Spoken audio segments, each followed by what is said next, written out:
Hello दोस्तों, आज की इस कहानी में आप सभी का स्वागत है। तो आज की कहानी चलो शुरू करते हैं। यामिनी से क्यों दूर हो गया था रोहित? कितने मस्ती भरे दिन थे वे। बीते दिनों को याद कर यामिनी की आंखें भर आईं। कॉलेज में उसका पहला दिन था। केमिस्ट्री की क्लास चल रही थी। प्रोफेसर साहब कुछ भी पूछते तो रोहित फटाफट जवाब दे देता। उसकी हाजिर जवाबी और विषय की गहराई से समझ देख यामिनी के दिल में वह उतरता चला गया। कॉलेज में दाखिले के बाद पहली बार क्लास शुरू हुई थी, इसीलिए सभी छात्र छात्राओं को एक दूसरे को जानने समझने में कुछ दिन लग गए। एक दिन यामिनी कॉलेज पहुंची तो रोहित कॉलेज के गेट पर ही मिल गया। उसने मुस्कुराकर हेलो कहा और अपना परिचय दिया। यामिनी तो उस पर पहले दिन से ही मोहित थी। उसका मिलनसार व्यवहार देख वह खुश हो गई। और मैं यामिनी, उसने भी अपना परिचय दिया। तो रोहित ने उसे कैंटीन में अपने साथ कॉफी पीने का ऑफर कर दिया। वह मना नहीं कर सकी। साथ कॉफी पीते हुए रोहित टकटकी लगाकर यामिनी को देखने लगा। यामिनी उसकी नजरों का सामना नहीं कर पा रही थी, लेकिन उसके दिल में खुशी का तूफान उमड़ रहा था। क्लास में भी दोनों साथ बैठे रहे।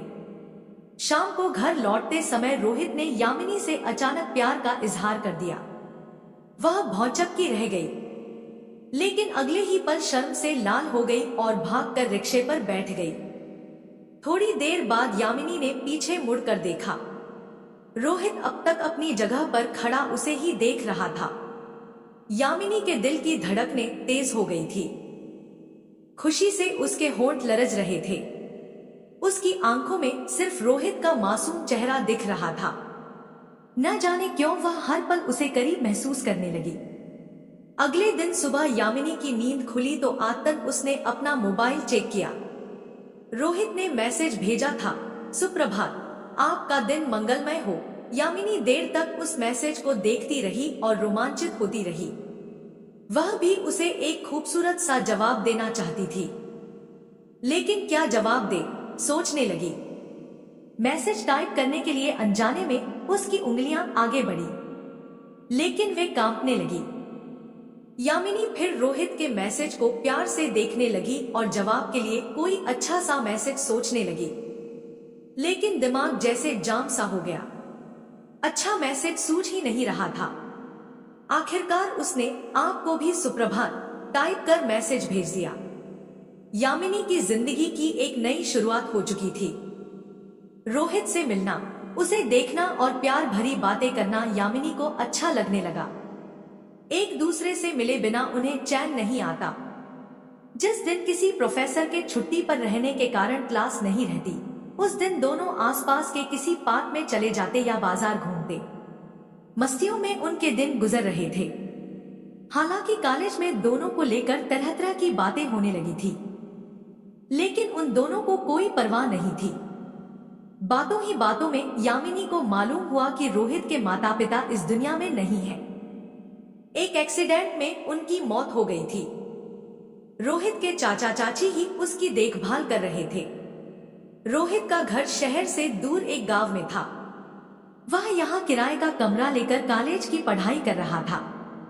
रोहित पढ़ाई में अच्छा था, इसीलिए यामिनी को उससे मदद मिल जाती थी पढ़ाई में। एक दिन यामिनी कॉलेज गई तो पाया कि रोहित कॉलेज नहीं आया है। बहुत देर इंतजार करने के बाद यामिनी ने उसे फोन किया, लेकिन रोहित ने फोन नहीं उठाया। जब यामिनी ने कई बार फोन किया तब रोहित ने कॉल रिसीव किया और दबी आवाज में बोला, यामिनी, मैं कॉलेज नहीं आ पाऊंगा।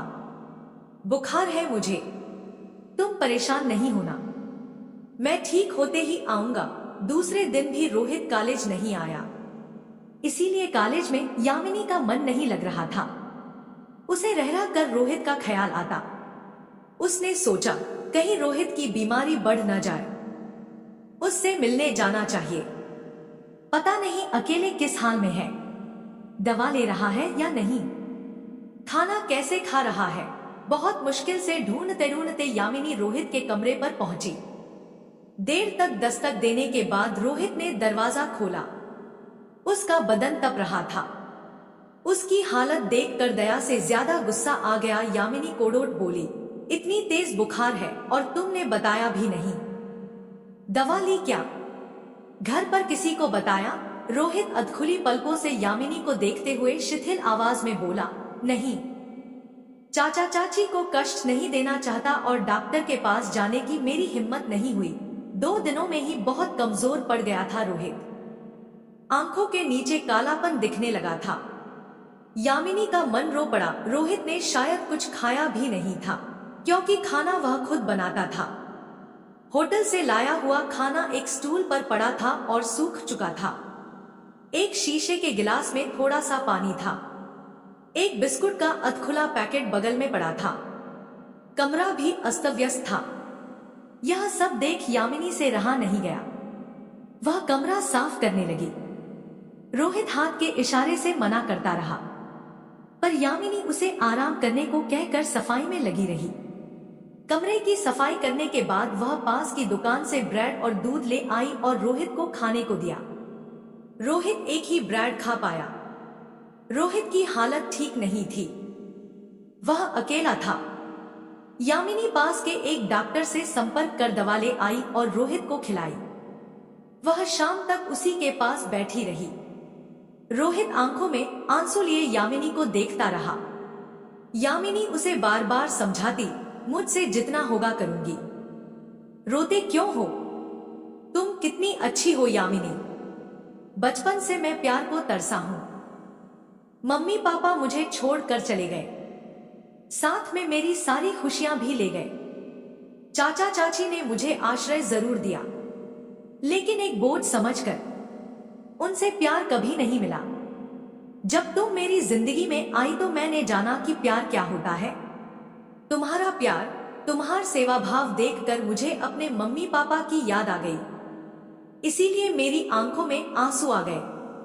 खैर, मुझे अपने चाचा चाची से कोई शिकायत नहीं है।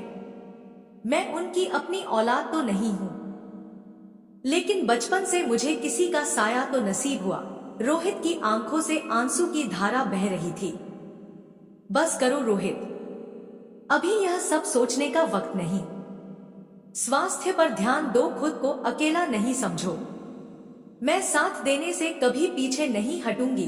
कहते हुए यामिनी ने दुपट्टे से रोहित के आंसू पोंछ दिए। वह करीब 2 घंटे तक रोहित के पास बैठी रही। शाम होने को आ गई थी। दवा के प्रभाव से रोहित को पसीना आ गया था। बुखार कम हुआ तो वह कुछ अच्छा महसूस करने लगा था। यामिनी ने कहा, अब मैं चलूंगी। घर पर सब मेरा इंतजार कर रहे होंगे। तुम रात में दूध गर्म कर ब्रेड के साथ ले लेना। दवा भी ले लेना। किसी तरह की परेशानी हो तो फोन जरूर करना। यह नहीं सोचना कि मैं क्या कर पाऊंगी। तुम्हारे लिए मैं कुछ भी कर सकती हूँ। रोहित को ढांढस बंधाकर यामिनी अपने घर आ गई, लेकिन उसे चिंता होती रही। रात में वह सबकी नजर बचाकर घर की छत पर गई और फोन कर रोहित का हाल पूछा। रोहित ने कहा कि अभी वह ठीक महसूस कर रहा है। यह जानकर यामिनी को राहत महसूस हुई। चौथे दिन रोहित ठीक हो गया। यामिनी पिछले 2 दिन उसके घर गई थी। सबसे नजर बचाकर वह रोहित के लिए घर से खाना ले जाती थी और घंटों उसके पास बैठकर बातें करती थी।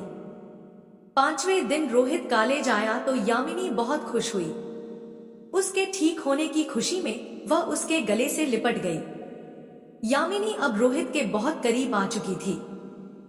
दोस्तों, आगे की कहानी आपको दूसरी वीडियो में मिलेगी। दोस्तों, उम्मीद है आप सभी को ये कहानी पसंद आई हो। अगर पसंद आई हो तो वीडियो को लाइक और ऐसे वीडियो देखने के लिए हमारे चैनल को सब्सक्राइब जरूर करें। धन्यवाद।